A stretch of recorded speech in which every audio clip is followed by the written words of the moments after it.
Basically what a trickle migration ends up doing. Now, when I did my migration for when I worked at the Defense Intelligence Agency and I had to do that cloud migration, it was the same thing. It was trickle migration. Both were running in parallel, and once everything looked really well, looked like it was perfect and tested, and users were fine and happy, then the servers were decommissioned for the legacy system. So when you decommission a server, it's like destroying it. So the server was totally destroyed and everything now was on the new one. But before it was destroyed, both had to run in parallel, just so that we're sure that things look right. And we didn't, but for a big bang, we would have had to bring down everything, move everything, take it up. No parallel stuff running for a big bang migration. Any questions about that? Hey, Siver, Paul here. I just wanted to ask that, from your experience, to carry out a migration, is it best done by one person or a team of people? So it depends. You can't determine how best it is. If you find yourself in a situation where you are alone, you have to do it alone. So when I had the big migration project at TV, it was different. So we were working in a team. We had network administrators in that team. We had application developers in that team. We had security guys in that team.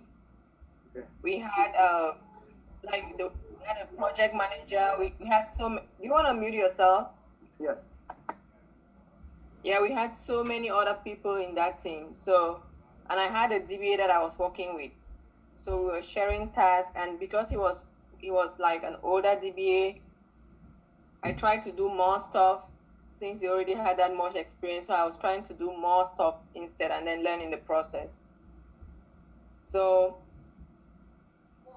in that case, we're together. So we'll share emails and give different ideas and brainstorm in meetings. But when I did my migration at the Defense Intelligence Agency, it was totally different. I was working from the developer side and I was the only DBA, and I had to come up with a strategy, make sure it worked, move the data, make sure everything looked perfect, and then give the guys who worked on production and testing the same documentation that I had generated, and they had to use that same documentation and the scripts to do the migration. So I had to generate scripts to create table spaces. I had to generate scripts to create schemas. Because if you're moving data, that's another thing you have to do at some point. If I'm moving data from one system, from one platform to another, from one database to another, for example, if I'm moving a schema, that schema has to exist in the other database for DataPalm to be able to import that data into that particular schema. If you are moving into a database, you have to make sure that if you're moving to a table space, that table space has to exist in the target environment. So you have to make sure you have your table spaces. You have to make sure you have your schemas. You have to make sure you have your profiles and roles. Everything, the environment has to be set up the same way the source looks like, so that when you move your data, it goes and sits right into the right containers. And after that, you can run your grants, because that's another thing you do after your migration. You have to run the grant script. So the grant script will give you all the privileges that are needed. And the cool thing is that there are ways to generate all those scripts. You can use SQL Developer and it will give you the scripts to create your table spaces, your schemas, your roles, your privileges, everything you need. SQL Developer can actually do that for you. And Oracle has really great scripts as well. I found some online and I used them during my migration. So once you have that, then you can run the same scripts in your target environment and everything will be set up. Then now you move your data. Thank you. And just another question to go with that. So just to be sure, you can create the target environment to look like the source environment even without transferring the data yet. So it's like getting the houses ready, like the parts ready. I cannot move data. I cannot move a schema from one database to another database.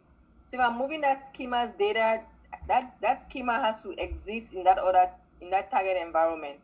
It will be empty with no data, but it has to be created. It has to be there. Otherwise, there'll be an error when you try to do the migration.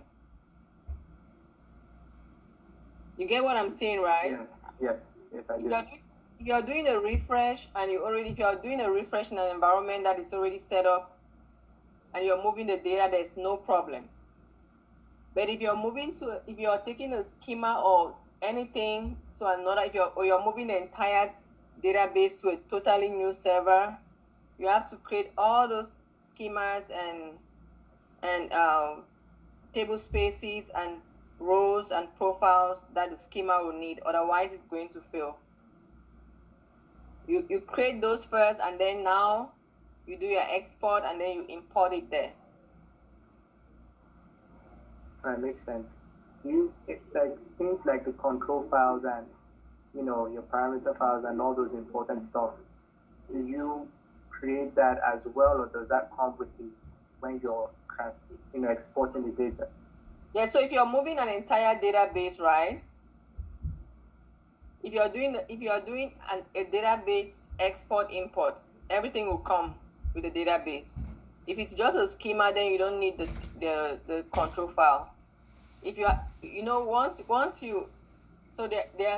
migration is kind of complex because there are so many different types of migrations you can do. So if I was going to migrate my database to another environment, right? So first of all, I'll have to make sure if it's a different server, I'll have to make sure I've created that database in that server. I'll have to make sure I have my table spaces, my users, everything. And when you create your database in that other environment, you'll definitely have your control files there, right? So the control file will come automatically once you create it, and if you're multiplexing it, you can just create additional copies. That has nothing to do with your source environment. So Oracle, everything else that is Oracle related will be at the database level, which will be done during your creation of the database in the target environment. I don't know if you understand what I'm saying. Yes, I do. It makes sense. Yeah. If you're moving a database, first of all, you'll be like, okay, I have to migrate data to a different environment, to a totally different server. So I'll create my database in that server, and once you create it, your control file is there, everything is there. Because when you're migrating the data, you're not moving the control file, you're moving data, not the control file. Or the architecture. Yeah, not the architecture. So you have to, so you make sure what you need is your table spaces, so that those data files will know where to go see. Those tables will know where to go see. You need the schemas because every schema is usually linked to a particular every schema is usually linked to a particular table space. Most people do that so everything is organized. So if you know you want to move data for this particular schema, it's all in this table space. So that's the best way. For example, if we had Justly, we want to have a table space assigned, a default table space that's created specifically for Justly. And SQL Developer does that for you. It tells you exactly which table spaces belong to which schemas in environments that are like real life environments that are organized. All right, thank you very much. I appreciate it.